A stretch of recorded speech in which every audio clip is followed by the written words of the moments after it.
Hello everyone, how are you doing? This is MD Tech here with another quick tutorial. In today's tutorial, I'm going to show you guys how to add tabs to your Windows 11 File Explorer.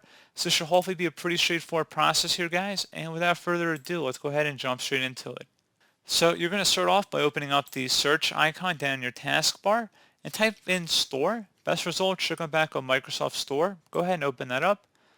In the search apps field up at the top, type in Files. And go ahead and search for that. One of the best results should say Files. So go ahead, again, it should be near the top here, and it is a free app. So go ahead and open that up. It should be made by Yair, and then his last name, first letter is A. Go ahead and select the free button. And you can always uninstall this app as well through the apps and features, and you can see apps installed in here too. So you're welcome to come back in here and actually uninstall this app if you change your mind.